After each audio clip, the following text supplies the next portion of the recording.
Hi, I'm Marty with Skincare Science, and in this video I'm going to go over the Fitzpatrick Scale. I don't tend to pay much attention to oily, T-zone, and all that, and what I mean by that is it's second or third on my list. Who they are, what they do on a daily basis, their experience with skincare is much more important. So when I really don't ask that question very often, but it's an industry standard and it's a personal thing, and I don't think you should listen to me as it relates to the importance of that. I think you should do what works for you. The only point or reason I mention that is so that you can hear or see a different opinion. Fitzpatrick Scale, extremely important, and I thought of a way to make it a little bit easier as it relates to any topical thing that you're going to do, either home protocol, mechanical exfoliation, that's dermaplaning or microdermabrasion, and needling is something that I'll discuss later, and I haven't brought it up yet, mainly because it's very unique in procedure and what it does, and it emulates, it's a mechanical laser, if you will, and I'll touch on that later. As chemical peels, yeah. So the Fitzpatrick Scale relates to what home protocols you would do, mechanical exfoliation, dermaneedling, and glycolic acid, lactic, salicylic acid, combination peels, and also TCA and Gesner. So what I'm going to do is I'm going to go ahead and draw the Fitzpatrick Scale, and I'm going to make it simple. This doesn't have to be a long drawn out video, but I thought of this and I never saw it anywhere else, so it's important because it's a primer to things that I might say later and you might be confused by what I say, and I'll go over it right now. Okay, so the large scale, meaning 1 through 6, the Fitzpatrick Scale, so we'll go ahead and do Fitz Scale, okay, and we have a 1 and a 2 and a 3 and a 4 and a 5 and a 6. So everyone is pretty much familiar with the Roman numerals, but if you're not, I'll go ahead and do this. This is a 1, this is a 2, 3, 4, 5, and 6. I try to be as thorough as I can with the videos, but it's hard. You get one off, okay? All right, there's no interaction, so the camera doesn't talk back to me. All right, so everyone should be able to say, if I mention a Fitzpatrick 3, what are we talking about? We're talking about the average. We're talking about the person who tans. They have hazel green eyes, brown eyes. They don't burn too much. If they do, it's because they abuse their time in the sun. Brown hair, olive skin type. Fitzpatrick 4 is pretty much the same, a little bit darker, maybe doesn't show visible sunburn, darker eyes, darker complexion, and then obviously 5, 6, and then obviously 2, 1. So what I get is a lot is, what do I do with a 1 versus a 2? Well, a 3 versus a 2.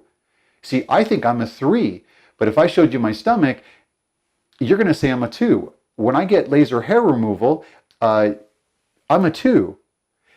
I don't think I'm a 2. I'm a 3. But if you look here and you look at my stomach, I'm a 2. But I tan really well. Can I burn? Absolutely. I have hazel, brown hair when I was younger, but obviously it's salt and pepper gray now. But yeah, if I go out in the sun, I'm going to burn and I'm going to tan. And so I always thought I was a 3, but for chemical peels, I'm a 2. So really figure out your Fitzpatrick Scale so that you get a better idea of what other people are. Because if you're wrong, and you should ask your peers and or your teacher and or people that know you and show them the scale and find out. Because when I learned that I was a 2 and not really a 3 by many professionals, it changed my span.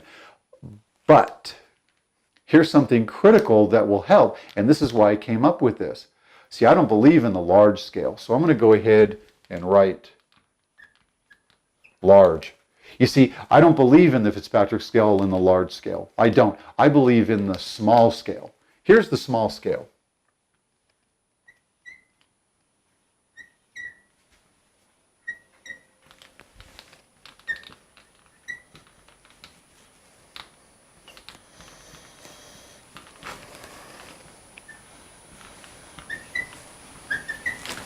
Okay.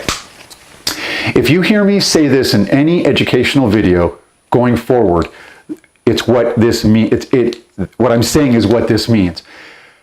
On the Fitzpatrick scale, on the large Fitzpatrick scale, or the small one, or on the small scale, you see, if I think you haven't seen this, I'll actually interrupt myself and say large and then small, and then say, yeah, on the large scale it's 1 or 2, or on the small scale it's a 1. So let's go ahead and talk about why I came up with this. It's really actually very simple, and it simplifies everything. Is there anything that you would do to a Fitzpatrick 1 on the large scale that you would not do to a 2? Or is there a protocol or anything that you would do or not do to a 2 that you would or would not do to a 1? Are you telling me that there is such a massive difference between a 1 and a 2 on the Fitzpatrick large scale that you can't combine those together and treat them as a 1? Apply that same terminology to Fitzpatrick on the large scale, 3 and 4. I have gone after a debate for this issue, and I've never lost. Now, I'm not trying to grandstand. I did think of this. This is mine, so I will own it. Not to say that anyone didn't ever say this or think of this, but I've never read it, I've never seen it, and I've certainly never seen another skincare line who has education or product manuals talk about it. I'd probably email the company and tell them, congratulations, when did you think of this and who did it? Because I would want to talk to them. They're obviously on the same page as me, and that's who I want to surround myself with. Debate this amongst yourselves, comment to me, because I thoroughly believe that I can treat a 1 and 2 on the large scale the same as a 1, so on and so forth.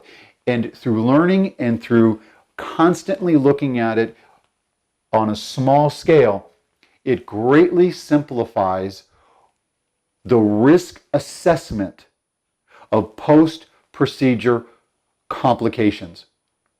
Because if I treat a 2, but I'm treating it as a 1 on the large scale, I'm actually over-treating with sensitivity to the 2 as I would with the 1. And that's the critical point, is that it can't steer you wrong. There's no way, because you're always dealing with the lesser of the 2. So when you deal with a 2, you're really giving the protocol of a 1. So you're leaving yourself a gap. You're leaving yourself. How can you relate this to chemical peels? Perfect question. Because that's probably what you're thinking. Like, how does this relate to post-peel complications? How does this relate to the fear I have of dealing with, someone's skin and not my own? Okay, watch. Well, let's make it simple. 35% AHA, 35%, 2.5 pH. Time dependent, correct? You're treating a Fitzpatrick 1 who says she tans. You're treating a Fitzpatrick 2 who says she burns, never tans. It's all irrelevant. Because a Fitzpatrick 1 is blonde hair, blue eyes, green eyes, burns in the sun, does not tan. What is the difference in time that you're going to apply to that chemical peel to the Fitzpatrick 1 on the small scale? Well, if 2 minutes to 5 minutes was your guesstimate range, you would be on the right track. What's the answer?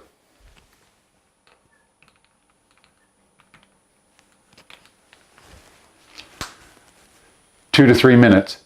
Now, is 2 to 3 minutes the standard for all glycolic acid peels across most educational platforms? Yes, it is. When you get into 4 to 5 minutes, which is where I am across all of it, okay? Because I peeled 10% all the way to 70% 1.0, 70% 1.0 into the 5 to 6 minute mark. So it is possible. uh, getting back to the issue, got sidetracked. So when we deal with the small scale, you're going to be at 2 minutes. You're starting to neutralize into the 3 minutes. Why is that? Because you're treating the 1 even though you're treating a 2. Do you see how that gives you a no fail? Now, if you trust your instincts and you trust your experience and you know the client and you know you've done other procedures and you know their skin, well, then you can bring this way and get stronger and stronger and stronger. Just because the person has blonde hair, just because they have blue eyes and they never tan and they always burn, does not mean you can't treat their skin with higher levels. You just can't have them walk through the front door and treat them sight unseen. That's a catastrophe. That's a tragedy. It's a catastrophe waiting to happen. But if you know them, the small scale will save you. It will give you room for error, which is room for post-pill complications, or the fact that you won't commit yourself to making them. It's success. Large scale, 1, 2, 3, 4, 5, 6. Small scale, 1, 2, 3. We're treating a client on the large scale that is a 3, 4, small scale, 2. When you hear that, now you will know. Later on, this will expand, because when you get into the higher peels, meaning the 35 2.5 to 5 minutes, when you go this way on the Fitzpatrick scale, when you're dealing with 5, 6 or 3s on the small scale, you need to expand this a little bit and broaden, and maybe when you're treating a 5, 6, really treat it as a 2. And through experience, you'll learn what you can do day in and day out here, day in and day out here, and so on and so forth. And then you can move your experience level and your strength and times up and move it and shift it. See how that works? Do you want to shift between 6 or do you want to shift between 3?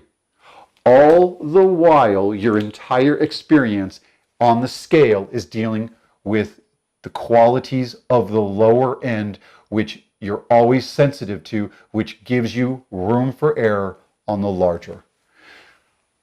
One thing I've noticed in this particular video, I'm not sure if in others, is there's a little bit of repeating. And I think I do that, and I think that I feel like I have to, because I'm in front of a camera and there's no interaction. So I'm not seeing any faces. I'm not seeing light bulbs go off or confusion or yawns or someone texting. I've seen it all, trust me. So keep that in mind. I don't mean to repeat myself. I'll try to be more specific. And again, I'm dealing with this, a lot, because obviously there's a lot of information I want to give to you. I hope this helps, and I hope that I just love the yellow. That's funny. All right. Thank you for watching. Comments below. If there's anything you really want me to dive into with regards to this, I would love to do it.